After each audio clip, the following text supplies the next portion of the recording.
நம்ம இன்றைக்கி 12 ராசிகளுக்கும் ராகு கேது பெயர்ச்சி பலனை பற்றி இந்த வீடியோ டீட்டெயிலாக பார்க்க போகிறோம். ராகு கேது பெயர்ச்சினா என்ன, இந்த ராகு கேதுகள் எந்த மாதிரி ஒரு பலனை கொடுக்கும் அப்படின்றத பார்ப்போம்.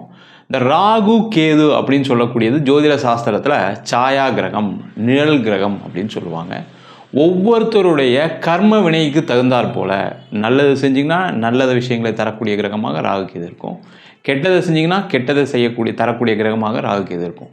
எப்போவுமே ஒருத்தருடைய வாழ்க்கையில் பெரிய பணம் வந்துச்சு, எனக்கு பெரிய லெவலில் செல்வந்தரான, நான் பெரிய பிரபலமான அப்படின்னு பார்க்கும்போது பார்த்திங்கன்னா அவங்களுடைய ஜாதகத்தில் இந்த ராகு கேதுக்களுடைய தாக்கங்கள் தான் அதிகமாக இருந்து அவங்க பெரிய லெவலில் வர்றதுக்கான ஒரு வாய்ப்பை இந்த ராகு கேதுக்கள் தான் கொடுக்குது. இந்த ராகு அப்படின்னு சொல்லக்கூடியது பிரம்மாண்டத்தை குறிக்கக்கூடிய ஒரு கிரகம். எதையும் பிரம்மாண்டமாக செய்யணும், பெருசாக சாதிக்கணும் அப்படின்னு நினைக்கக்கூடிய ஒரு அமைப்பை இந்த ராகு பகவான் கொடுப்பாரு. அதே போல் கேது அப்படின்னு சொல்லக்கூடியது ரொம்ப எளிமையாக ஒரு விஷயத்தை சாதிக்கிறது எப்படி, ரொம்ப நுணுக்கமான விஷயங்களை செய்வது எப்படி அப்படின்னு சொல்லக்கூடிய ஒரு கிரகமாக இந்த கேது பகவான் இருக்கார். அதனால் ஒவ்வொரு ஜாதகத்திலையும் நம்மளுடைய கர்ம வினையை பற்றி பார்க்கணும் அப்படின்னா இந்த ராகு கேதுகளுடைய அமைப்பை வச்சு தான் பார்க்க போகிறோம். இப்போ 12 ராசிகளுக்கும் இந்த ராகு கேது பெயர்ச்சி எந்த மாதிரி யோகத்தை கொடுக்க போகுது, எந்த மாதிரி பிரச்சனைகளை கொடுக்க போகுதுன்னு டீட்டெயில்டாக பார்ப்போம்.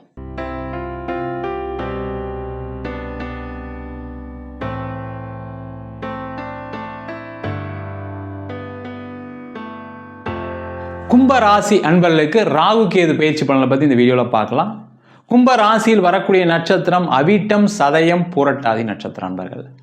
இந்த கும்ப ராசி அப்படின்னு சொன்னாவே பெரிய லெவலில் வாழ்க்கையை வாழணும், சந்தோஷமாக இருக்கணும், பெருசாக உழைக்கணும் அப்படின்னு கனவு காணக்கூடியவர்கள், அந்த கனவிற்காக உழைக்கக்கூடியவர்கள் இந்த கும்பராசி அன்பர்கள். இந்த கும்பராசி அன்பர்களுக்கு வருகின்ற மே மாதம் 18ஆம் தேதி திருக்கணித பஞ்சாங்கப்படி உங்கள் ராசிக்கு ராகு பகவானும் 7ஆம் இடத்தில் கேது பகவானும் பயிற்சியாகிறார். இது பார்த்தீங்கன்னா நிறைய பாசிட்டிவ்ஸ் இருக்குது, நெகட்டிவ்ஸும் அதேமாதிரி ஈக்குவலாக இருக்குது. என்னென்னா இந்த கும்பராசி என்பவர்களுக்கு 7.5 சனி முடிய போகுது, சரிங்களா, அதில் எந்த டவுட்டும் கிடையாது. ஆனாலுமே இந்த ராசியில் ராகு வர்றது மனக்குழப்பங்களை கொடுக்கக்கூடிய ஒரு அமைப்பு உண்டு. நீங்கள் அது வேலையில் இருக்கலாம், தொழிலில் இருக்கலாம். அப்போ என்ன பண்ணணும் அப்படின்னா, குழப்பமாக இருக்கக்கூடிய ஒரு விஷயத்தில் ஈடுபடாதீங்க. இப்போ உதாரணத்துக்கு ஒரு வேலைக்கு ட்ரை பண்ணுறீங்கன்னு வச்சுக்கோங்களேன். இப்போ வேலைக்கு ட்ரை பண்ணுறீங்க அப்படின்னா இந்த கம்பெனிலேருந்து நல்லதா, வேலை கம்பெனிக்கு மாறினா நல்லதா அப்படின்னு ஒரு குழப்பம் வந்துருச்சுனாவே கொஞ்சம் அமைதியாக இருங்க. அங்கே வாழ்க்கை எப்படி போதோ அதை நோக்கி அப்படியே பயணம் பண்ணுங்கள். இல்லை சார் இந்த ஆஃபீஸில் சரியில்லைன்னு சொல்லிட்டாங்க அப்படின்னா வேறு வேலைக்கு ட்ரை பண்ணுங்கள். இல்லை கொஞ்சம் ப்ரெஷர் தான் இருக்குது, பட் இருந்தாலும் சமாளிக்க முடியும்னா இங்கேயே கண்டினியூ பண்ணுங்கள். அதே போல் நீங்கள் ஒரு வேலை இல்லாமல் இருக்கீங்க அப்படின்னா வேலையில் அங்கே வேலைக்கு போகலாமா, இங்கே வேலைக்கு போகலாமா, குழப்பங்கள் நிறைய இருக்கும், வாய்ப்புகள் நிறைய வரும். முதல்ல அதை அறிஞ்சிங்க, வாய்ப்பு நிறைய வரும், ஆனால் குழப்பங்கள் இருந்துக்கிட்டே இருக்கும். நம்ம அந்த வேலைக்கு போனால் என்ன, இந்த வேலைக்கு போனால் என்ன, இந்த ஃபீல்டு மாறினா என்ன, அந்த ஃபீல்டு மாறினா என்னன்ற சிந்தனைகள் வரும். 4 பேர் சொல்லுவாங்க. இப்போ நீங்கள் ஒரு மெக்கானிக்கல் படிச்சுன்னா நீ கம்ப்யூட்டர் கற்றுக்குப்பா, நீ கம்ப்யூட்டர் படிச்சுன்னா நீங்கள் வேறு ஏதாவது சாஃப்ட்வேர் கற்றுக்கோ, ஏஐ கற்றுக்கோ, இப்படிலாம் குழப்புவாங்க. அந்த மாதிரி குழம்பாமல் நீங்கள் ஒரு உறுதியான முடிவு எடுத்து வாழ்க்கையில் செயல்பட்டீங்க அப்படின்னா வெற்றி உறுதியாக உண்டு. அதே போல் தொழில் செய்யக்கூடியவர்களுக்கும் அதே நிலைமை தான். ஏற்கனவே பிரச்சனை இருக்குது, அந்த பிரச்சனையில் இந்த ராகு பகவான் என்ன பண்ணுவார்னா நிறைய பிரச்சனைகளை குழப்பிக்கிட்டே இருப்பார். இதை பண்ணலாமா, அதை பண்ணலாமா. இப்போ உதாரணத்துக்கு ஒரு பணம் வருது வச்சுக்கோங்களேன். இந்த பணம் வந்தவுடனே என்ன யோசனை வரும்னா, பணம் வர்றதுக்கு முன்னாடி வந்தால் போதுன்னு இருக்கும். வந்ததுக்கப்புறம் இதை கடன் கட்டலாமா, பிஸ்னஸில் போடலாமா, இல்லை வேறு ஏதாவது இன்வெஸ்ட் பண்ணலாமா அப்படின்னு 3 வகையான யோசனை வரும். இது பிஸ்னஸ் மேனுக்கு வர்றது இயற்கை, ஆனால் அதில் ஒரு குழப்பமான சூழ்நிலைகள் இருந்துக்கிட்டே இருக்கும். அப்போ நீங்கள் என்ன பண்ணணும், எது ப்ரியாரிட்டி, உங்களுக்கு கடனுடைய அளவு அதிகமாக இருக்குன்னா தயவுசெய்து கடன் கட்டுற வேலையை பாருங்கள், திருப்பி பிஸ்னஸில் போடாதீங்க. இல்லை சார் பிஸ்னஸில் போடாமல் எப்படி சார் ஓட்டுறதுன்னா 50% போடுங்க. இன்வெஸ்ட்மெண்ட்டுக்கு போகவே போகாதீங்க. கடன் இருக்குன்னா கடனை 0 பண்ணுங்கள் முதல்ல, அதே மாதிரி அதுக்கப்புறம் பிஸ்னஸில் போடுங்க. ஆனால் இன்வெஸ்ட்மெண்ட் அப்படின்ற ஆப்ஷனை அடுத்த ஒரு 1.5 வருஷத்துக்கு தள்ளி வைங்க. அது ஷேர் மார்க்கெட்டில் இருக்கலாம், கிரிப்டோ கரன்சியில் இருக்கலாம், இல்லை உங்கள் பிஸ்னஸ்லேயே வேறு ஒரு வாய்ப்பு வரலாம், இல்லை வேறு ஏதாவது ஒரு மூலியமாக ஒரு இன்வெஸ்ட்மெண்ட் பண்ணுறதுக்கான ஒரு சூழ்நிலை வரலாம். இல்லை யாராவது ஒருத்தர் கேட்பாங்க பணம் கொடுங்க, நான் என் பிஸ்னஸில் போட்டு உங்களுக்கு இதில் தான் நஷ்டம் வருது, என் பிஸ்னஸ் நல்லா போயிட்டுருக்கு. அந்த பிஸ்னஸ் நல்லா தான் போகும், அந்த நபர் கேட்கக்கூடிய நபரும் நல்ல நபராக தான் இருப்பார், ஜென்யூனான பர்சனாக இருப்பார், அதில் எந்த டவுட்டும் கிடையாது. ஆனால் அதில் ஒரு தோல்வி காத்துட்ருக்கு, ஜாக்கிரதையாக இருங்க.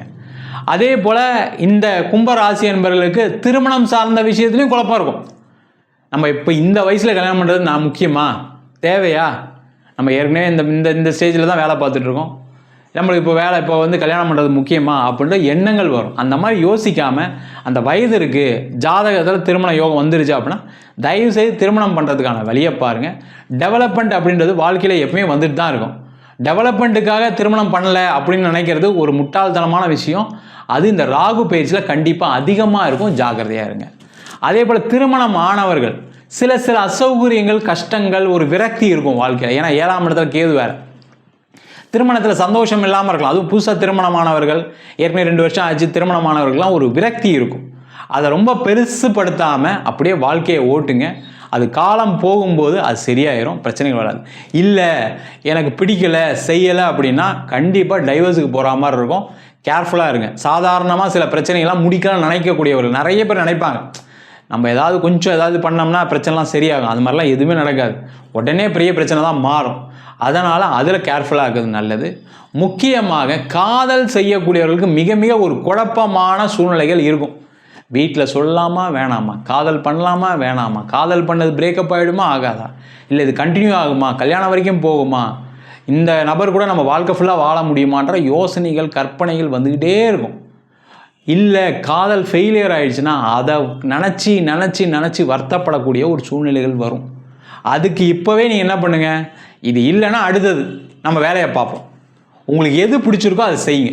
தேவையில்லாமல் போட்டு உங்களுக்கு ஏதாவது ஒரு ஃபெயிலியர், அது காதலில் இருக்கலாம், வேறு எந்த விஷயத்தில் இருந்தாலும், படிப்பில் இருக்கலாம், எதில் வேணால் இருக்கலாம், அந்த தோல்வியை சகஜமாக எடுத்துக்கங்க.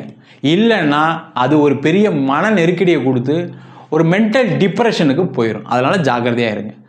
அதே போல் இதில் வேறு என்ன சார் பாசிட்டிவ் அப்படின்னு கேட்டால், இதில் மிகப்பெரிய பாசிட்டிவ் என்னென்னா, நீங்கள் நினச்சிங்க அப்படின்னா இந்த ராகு உங்களை பிரம்மாண்டப்படுத்தும். அந்த பிரம்மாண்டப்படுத்துறதுக்கு என்ன பண்ணணும் அப்படின்னா, நீங்கள் ரொம்ப ஃபோக்கஸ்டாக இருக்கணும். உங்களுக்கு என்ன நல்லா தெரியுமோ அதில் அதிகமாக கவனம் செலுத்துங்க. அந்த அதிகமாக கவனம் செலுத்தும் போது மனைவி, கணவன், அம்மா, அப்பா அவங்க ஏதாவது உங்களுக்கு தொந்தரவு கொடுத்தா கூட அதை பெரிதுபடுத்தாமல் உங்களுடைய முயற்சியில் மட்டும் கவனம் செலுத்தினீங்கன்னா, இந்த ராகு எப்போவுமே மகா சக்தி யோகத்தை கொடுக்கக்கூடிய ஒரு அமைப்பு. அந்த மகா சக்தி யோகம் எப்போ வரும் அப்படின்னா, எல்லாத்தையும் விட்டு என் சாதனைக்காக நான் பயணம் பண்ணுறேன், நான் போராட போகிறேன், நான் வாழ்க்கையில் என் ஜெயிச்சு காட்ட போகிறேன், என்னுடைய இலக்கை நோக்கி நகர போகிறேன் அப்படின்னு சொல்லும்போது அது ஒரு மகா சக்திய யோகமாக மாறி அது மிகப்பெரிய ஒரு பிரம்மாண்டத்தையும் வாழ்க்கையில் மிகப்பெரிய உச்சத்தையும் கொடுக்கக்கூடிய ஒரு அமைப்பு எப்பயுமே நடக்கும். அதனால தான் நான் முதல்ல சொன்னோம், ராகு திசையிலும் கேது திசையில தான் மனிதன் ஒரு பெரிய லெவலில் வளர்கிறான். எப்போ வளர்ச்சி அடையும்? ஏமாற்றங்கள், துரோகங்கள் தான் ஒரு மனிதனுக்கு வாழ்க்கையில் வெற்றியை கொடுக்குது. அந்த துரோகங்கள், ஏமாற்றங்கள்லாம் அடைஞ்சு என்ன ஆகும்னா, ஒரு காலகட்டத்தில் நான் எனக்காக உழைக்க போகிறேன், என்னுடைய வாழ்க்கையை நான் தான் தீர்மானிக்க போகிறேன் அப்படின்ற எண்ணங்கள் வரும்போது மிகப்பெரிய உயரத்துக்கு போவதற்கான வாய்ப்புகளையும் இந்த ராகுபவன் கண்டிப்பாக கொடுப்பாரு. என்னன்னா, உங்களுடைய தசா புத்தி உங்களுக்கு சாதகமாக இருக்கா? ஏன்னா நிறைய யோசிச்சு சில பேர் பிரச்சனைலாம் மாட்டுறாங்க, அதை செஞ்சலாம் இதை செஞ்சலான்னு கடைசியில் எதுவும் செய்ய முடியாமல் சில பேர் மாற்றவங்களும் இருக்காங்க. அது காரணம் உங்கள் ஜாதகத்தில் கூடிய தசா புத்தி. சில பேருக்கு பார்த்தீங்கன்னா குரு தசை, சனி தசை மிகப்பெரிய ஒரு பாதிப்பை கொடுக்கும். அவங்களாம் உங்கள் சுயஜாதத்தை பார்த்துட்டு அடுத்தது என்ன செய்யலாம், செய்யக்கூடாதுன்னு யோசிச்சுட்டு செய்வது சிறப்பு.